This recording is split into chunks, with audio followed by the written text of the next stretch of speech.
سلام تخطاتلتنا channel كمي كنيخم كمي تخونو سناي كتكونو ناي وتر من نيوتيو لومي حنت برتع زبالت مرر زبال حق اون زلوا يقداس سمعنا نستوعلنا لان عب حاجس كتقبرلنا تخلي ازول كوارس يعز غريبه زلهم لومي بزعبا فغرن حدارن إنا غنري ابزاني لو مارستكن كاندي نخلت يصوتا دك نستيون دك تبعتيون تتنكف ياخد كون تارستك عندنا لومي تدليتي دك نستيو أودات قصالنا زلو فراو غعزه يكون حدار زمنيون انت عين بحر زلوونين بنصارو نتناوال الدما اتسخزل لك كاركتر وي كان استخزل اب نفسه زلو سنا ودات نمن تايز عدموم نعاغري ما ودات نتايمكم نيزخلو نختفلتي وي دما اتوم تدليو مودات بخمي كتم تخوم زخلو نخت جبري ابا حاجس كبخيليو قدمنا ابت تمرت متاونا مبزحتو ودين حنت تصبق استخدادنت اكلات زري قرص زري كدا حزا تخدينا زلا كرو خلو مساخ دقس زمنه زحكي مزيا خدقس زمنه مزيا حدار قبر مزيا بفقر خيد ايكونن زبل سلازي التنس تنصبارقيو زلخ بحرنا ودات سكشواليز نخغبرو خدي زعدموم زلو ويسكنو نخطمتو اب مزياس هيوت نمبال يزعدموم زلو سلازي اتاغوال نزارين لو فيديو كمي غيرا نفسا ني سبات ن تمودات كتمتوا خلوس نقوم نجر كحاسبهم زخلو خدغبرهم تخيل نختفلت ወይ ድማ እንታይ ባህሪ ዘለዎም መወዳት ዝያዳ ንቁም ነገር ዝሓስቡለን ከምኡ ድማ ነቶም መወዳት ድማ ከመይ ዝበላ ዋልድ ክንጥምትን ምስ ከመይ ዝበላ ዋልድ ክምነ ከም ዘለና እውን ምክንያቱ ትምነዮ ክትረክቦ ስለትኽእል ክትሕግዝ ትኽእል እያ ዝበልኳ እያ ካብ መጀመርያ ላይክ ኣብዋ ናብ ብዙሓት ንክትበፅሕ ነታ ላይክ ረምዋ ናብታ ትምህርቲ ድማ ክናቱ ኢና ሸውዓተ ኣገደስቲ ካራክተሪስቲክስ ወይ ከዓ ባህሪ ናይ ብሱላት ደቂ ኣንስትዮ ኢና ክንርኢ so let's get into it now. So, قطر حادة educated but humble.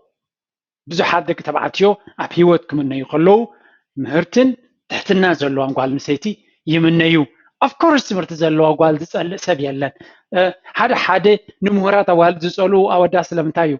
تمهرتي تدمر تعبيت انت اللي أخوينو. زغلتي ولا بوداتهم كمي. تمهرتن تعبيتن زلو أوال بزو عيفتواني. نالبات كابون أو يفعلالي خوانجن تمرتي مستعتنا تدلعي بحالنا حنتي تدلعي بحرنا حنت قاليو so then mature women of course maturity معاسي ويكبسلات معاسي زمت تماهيركا درجة ناي أكاديمية تمرترادي كورس ناي هو تمكرون مسوسخ كالو زمت بحر سلزخوني so مبزحتن mature women or intelligent creatures who know a thing or two so كل جزيتن بسولاد كريسيو تمرتو خلالون كاب أكاديمي كاب تمرت كون خل كم دم ناي هو تمكرو خل سلزلون سحبنت ناتن قدامي نسيو مبزحت جزي عبد يقرتات اللون معناتها يكون كلون يغلي تزعبي هنا جرجن تريني خون ولا تمرت زي بلن كلواون بسلت ناتن تريغا هيوت نبع على مهيرة سلازم الملتن مالتيو سلازي بتمرت بقعد كونا خلا قبل عليو جماعة بهيوتون تمكرو اللون إذا حركاتي نتي مساخا زركب علال يكون discussion conversation كجبرا خلوا كل جزء بسلا زلوا قالوا سيتي بقليلو أبسحاب علال كتوكات غل ننوي مساك كم تقلل كتجبرا كات غل زد ما جلا أبا ودات نقط علنت نخازو تأكلات راين تحرقينو كتقلل زي تقل تخينا ما اسم سايد كسرايك حاسب تودي كل جزء ما زياخا كل صوتا نصركم بفلا عندك نشد عمنا تبغى تكون تخليخي قلت ثلاثة جزء ودم سامز ذاك سجن تتبع غير راين دهري this is the harsh truth that's why حنتبغ تحيز أنه هو دقريفنا بقالك خيتريو انت خوينا تكازي تبغ سويتي نو تبغى راين دهر خوينو كينو زي اللي انت خوينو نقالك خيد سلازي تتبغى نباف دقة خمسة على كخليو تلبونا جن عود أطو خمس بلك جبري خليو زنا وداتكم مجبرة الدحرة ودات أي نمالتي يكون بحف شاقنا بتقعزو حق جازك خون زخل نمالتي so best of all, a mature woman can speak up without making a fool of someone else. سلزي زين بس لازلون دكنسيو نساتن كزاروا وين نساتن كبرناتن زي بواجانا يكالو دكنسيو نخالو تداقيمكا نخالو أنا إسكازي كونسي كوميديانيو كبرا زخون خالك كي تناعسن كي تتنكفن كبرا كتعبي تخيلي أكلة اللوايو she doesn't need a thing to look ወይ ከዓ ኩል ንክትመስል ወይ ከዓ ፍልይቲ ወይ ፅብቕቲ ንክትመስል ፍሉይ ነገራት ኣየድልያን ፍሉይ ሜካፕ ክትቀባባእ ኣለዋ ማለት ወይ ከዓ ብፍሉይ ዝኸበረ ክዳን ክትክደን ኣለዋ ማለት ኣይኮነን በቲ ዘለዋ ክብሪ ናታ ግዳማዊ ኣካላታ ደርቢያ ትኸይድ ንብል የለናን ንሱ እውን ክፋል ናይቲ ፐርሶናሊቲ ናታ ስለ ዝኾነ ንዑ እውን ቴክ ኬር ትገብሮ እያ ግን ሕልፍ ዝበለ ኢንቨስትመንታዊ ጥራይ ኣይኮነን ዘለዋ ዝያዳ ዝተዛነቐ ኣብ ውሽጣዊ ክእለታይ ግን ቀንዲቲ ፅባቐ ናታ እሱ ምዃኑ ድማ ፅቡቅ ጌራ ትፈልጥ እያ Number 2, they're very confident. Of course, education, تحتنا لبونا, maturity, بسلت زلواقال, كم وتيتو كل جزء يكونن وتيتنا كله confidence رسمت إيمان كلوا زبالة تعدل على of course حتى ذكرنستي كل جزء مهاراتن ليك أو أنتن وكذا أبغانا يكونن confidence زلوانيا رسمت إيمان زريا نبودك أربعة خلوا نبكالك أربعة خلوا كل جزء ملؤ مت إيمان زلوان ذكرنستي حتى ولا ملك عن بقطة زي كوينو confidence نبعلو ጽባቐ ስለ ዝኾነ they understand that nobody is perfect ስለዚ እታ ቀዳመይቲ ርእሰ ምትእማን ንክትሃንፅ ተድልየካ ኩሉ ሰብ ፐርፌክት ከም ዘይኮነ ክትፈልጥ ኣለካ ንስኻ ኣነ ንስኺ ፐርፌክት ኣይኮነን ጉድለት ኣለና እዩ እንታይ ግን ነቲ ጉድለትና ክንቅበሎ ክንክእል ኣለና ስለዚ ጽባቐኻ ገለ ነገር ክጎድለካ ክእል ኣፍንጫኻ ገለ ክኸውን ይኽእል ዓይንኻ ገለ ክኸውን ይኽእል ፀጉርኻ ክስሕ ይኽእል ከይህሉ ይኽእል it doesn't matter ንስኻ እዚ ኣብ imperfection ኣብ ሂወት ከም ዘሎ ምረዮ قبول غير كاد ما وصدو سيدما بالعناتن mature women are the best women to date because they are confident without being cocky so كل جزء زين سبازياتن تمرستين حدار يكون فغري تمرستين مغنياتو confidence ناتن بتعبيد تسنيه يكونن confident مخانن فلتاين كن امونغو confidence تعبيتن كا قط عن جمد هذا الله خنستبعلا لنا confidence يزل صبارو الله تبل تعبيد كي تخون تكبر زلا همو سبات كي تخسر مالتي so كالي women of this caliber don't go fishing for compliments كم دما كم زين عينت رسم التمانة وشتن زلون compliment ويكان نادا إبكاين جلس بتشكرينا جلس الزبال كاب بفلوي تحقق سكان تغرب مالت هاي كونن هيدا نسن سبب وشتو كبر زلون ونفسه زخبران زفكران compliment أيدليان نبلي اللقون نادا أيدليان ويكان مجوس أيدليان نبلي لنا جن نعوك رغبايلن بفلوي نعوز مع زلون هاي كونن بخالة زراربا كومبليمنت نمركاب يزخلو بزع جزء تواعب كاب سيا بإنستغرام معلتاوي بوست نمقبار السوق كفال بفلاي سئلتات تغين مالتي كالت حستوك كم تشمو كمون كتلنا they seldom get jealous كمون أب كالوت سبات مقنع كاب أب كالوت دكرسيون كالي كأننا زوا حدي مخنياتو سقاتاتن على لين سلز فلتا they are comfortable in many situations أب كل عينت جزيد ما confidence alone نفس مترتار الساقياونا يكونن كمزي أو يقص يتخوينا خمس تخوينا خم تخوينا بلادي كونس بتزلون ملو متمان زلون بود ما زنبرا they are comfortable in their skin يبلنا له قدر ثلاثة compassionate and charming compassion مالت دنقات مالت يو compassion دنقات مالت the level of compassion that comes from mature women is unmatched كل جزء بسلات مالت هاي مالت يو ኣብ ሂወት ብዙሕ ሪኢኻ ኢኻ ብስለት ብሱል ትኸውን ተመክሮ ዘይብሉ ሰብ ብሱል ክኸውን ኣይክእልኒ እቲ ተመክሮ ድማ ብዙሕ ሕማቕን ፅቡቕን የርእየካ ኣሎ ስለዚ ናይ ሰባት ሽግር ኣብ ዝተፈላለየ ደረጃ ክርዳእካ ይኽእል እዩ ብሱል ክትከውን ትኮይንካ ንብዙሕ ነገራት ንኸተስተውዕል ምስ ከኣልካ ኢኻ ብስለት ዝመፀካ ስለዚ እዘን ደቂ ኣንስትዮ እዚአን ብዙሕ ስለ ዝረኣያ እውን ነገራት ብቐልዲ ኢሉ ክርደአንን ናይ ካልኦት ፀገም ከስተፍላሉን ይኽእላ ማለት እዩ ናይ ካልኦት ቃንዛ ክሪኣ ከለዋ ናይ ካልኦት ሽግር ክሪኣ ከለዋ ኩሉ ግዜ ቀልጢፉ ይርደአን ምክንያቱ ኣብ ገለ ክፋልና ሂወተን ኤክስፒሪየንስ ጌረኖ ክኾና ስለ ዝኽእላ so she's prepared to help when she sees someone else suffering ስለዚ ምናልባት ምዝያ እንተለኻ ሽግር ከጋጥም ከሎ ኣስተውዒላ ክትሪኦ ትኽእል እያ እዚ ድማ ንዓኻ ንኽትሕግዘካ ኣብ ጎንኻ ትጠው ንኽትብል ደገፍ ክትገብረልካ ዝበለፀ ዕድል ይፈጥረልካ ማለት እዩ ከምኡ ድማ ከም ውፅኢቱ ቻርም እውን ኣለዎን ቻርም ማለት እንታይ ኢና ክንብሎ ንኽእል ፍስፍነት ዲና ክንብሎ ንኽእል ሰሓቢ ዝኾነ ቻርም ማለት ንሰብሲ እቲ ባህርያቱ ሰሓብነት ዝፈጥረሉ ክኸውን ከሎ ንቻርም ብትግርኛ ክትነግሩና ትኽእሉ ፍሕሽውነት ክንብሎ ንኽእል ኢና ኣብ ታሕቲ ክንፅበየኩም ኢና እቶም ናይ ትግርኛ ክኢላታት ካባይ ንላዕሊ ዝኾንኩም ክፅበየኩም እየ so ኩሉ ግዜ ርእሰ ምትእማን ኮምፓሽን ዘለዎ ሰብ ቻርም እውን ጎኑ ጎኑ ዝኸይድ ክፋል ስለ ዝኾነ ስለዚ እዚኣተን ሙሉእ ብሙሉእ ብኩሉ ፀጋታት ዝተኸበባ ኣምላኽ ዝሃበን ጥራይ ዘይኮነስ ባዕለን ሚልዮን ዝገብሮ እውን ብዙሕ ፀጋታት ዘለዎን ጥራይ ዘይኮነስ ከም ዘለዎን ዝፈልጣን ዘስተውዕላሉን ብኡ ዝኮርዓን ደቂ ኣንስትዮ እውን እየን ኢና ንብል ዘለና ኣገዳሲ ነጥቢ እዩ so ንቕፅል they are responsible very important ኩሉ እዚ ጌርካ ሓላፍነት ዘይወስድ ሰብ ተኾይና ትርጉም የብሉን ሕማቕ ማለት ኣይኮነን ግን ኣገዳሲ ነገር ሰብ ሓላፍነት ክወስድ ዝኽእል ምስ ዝኸውን እዩ ንሂወቱ ሙሉእ ብሙሉእ ሓላፍነት ዝወስድ ሰብ ተመራፂ ኩሉ ግዜ ምስ ከምዚ ዓይነት ሂወት ምስ ከምዚ ዓይነት ሂወት ምጅማር ድማ ፀጋ ጥራይ እዩ ክብል ይኽእል ምክንያቱ እንተዘየለ ቆልዓ ኢኻ ትዕቢ ዘለኻ ሓላፍነት ዘይወስድ ሰብ ምሳኻ እንተሎ ቆልዓ እዩ ማለት እዩ ገና ኣይበሰለን ኣሎ ቆልዓ ምዕባይካ ምናልባት ንዕሸል ሕራይ ንዓቢ ቆልዓ ግን ዝኸበደ ስራሕ እዩ ስለዚ እዚኣ ኣባኸለና ከነስምረላ So mature women appreciate that the fact that life isn't all fun and games. ስለዚ እዘን ብስለ ዘለዎን ደቂ ኣንስትዮ ሂወት ፀወታን ምዝንጋዕን ጥራይ ከም ዘይኮነ ይፈልጣ እየን እዚ ኩሉ ግዜ በለጭለጭ ጥራይ ከም ዘይኮነ ፃዕሪ ከም ዘድልዮ ነገራት ንኽትረክብ ክትደክምን ክትፅመምን ግዜ ክትህብን ንመፃኢ ክትሓስብን ከም ዘለካ እውን ይፈልጣ እየን ስለዚ ዝረኸብካዮ ኣብ ነፍስኻ ተተሰጊምካዮ ምኻድ ኣይኮነን ሓደ ግዜ ዝረአ ኣብ ደቂ ኣንስትዮና ዝረአ ዘሎ ሸው ክንደይ ገንዘብ ከም ዝወፁ ዘሎ ኣይጠፋእካን እዩ ሓላፍነት ስለ ዘይወስዳ ጥራይን ከም ዝኾና ዘለዋ ክንዲዚ ዝኣክል ሕብረተሰብና ኣፋሕ ብትናትይዎ እሞ ሂወትና ድማ ኣብ ዝተሓተ ደረጃ ከሎሲ እቲ ኣብ ነፍሰን ትሪዮ ዘለካ ነገራት ቅቡል ኮይና ይስማዓካን እዩ ገንዘብ ክህልዎ ንኽእል ግን ንመፃኢ ንኻልእ ነገር ቀዳምነታት ክህባ ምስ ዝፍትና ግን ዓብ ነገር ምኾነ ካብ ኩሉ ገንዘብ ብስስዕ ኣብ ነፍስኻ ኣብ ክዳንን ኣብ ገለ በለጭለጭን ጥራይ ክድፈን ዝነብር ፅባሕ ንጎ ተመሊስካን ክትጥቀመሉ ዘይትኽእል እዚኣ ዓባይ ነጥቢ እያ ስለዚ ሓላፍነት ዘለዋ ጓል ኣንስተይቲ ብፍፁም ከምኡ ክትከውን ኣይትኽእልን እያ ዋላ ገንዘብ ይሃልዋ It's not about money ምክንያቱ ናይ ሂወት ነገር ስለ ዝርዳእውን so ብፍላይ ድማ ፅባሕ ንጎ ኣደ ክትከውን እያ ቆልዑ ክትዕብያ ስድራ ኣለዋ ኣብትን ናብትን ስለዚ እዚ ሓላፍነታት እውን ክርዳእና ይግድን ስለ ዝኾነ so they know to get serious when ማስ ክትዘናጋዕ ማስ ክትፃወት ኣለካ ማስ ሓላፍነት ክትስከም ኣለካ ምፍላጥ ኣገዳሲ እዩ እዚአን ደቂ ኣንስትዮ እዚኣተን ድማ ዘን ብሉፃት ንብለን ዘለና ድማ ባህርናተን ሓደ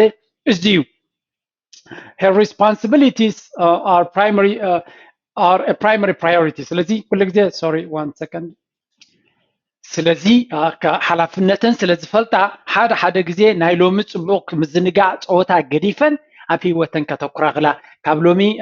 ኣብ ፓርትን ኣብ ጋልን ካልእ ምኻድ ተፀሚመን ክመሃራን ከፅንዓን ኣብ ስራሕን ኣብ ዕዮንን ከተኩራውን ሓላፍነተን ምዃኑ ዝፈልጣ እየን so she's not the type to fly off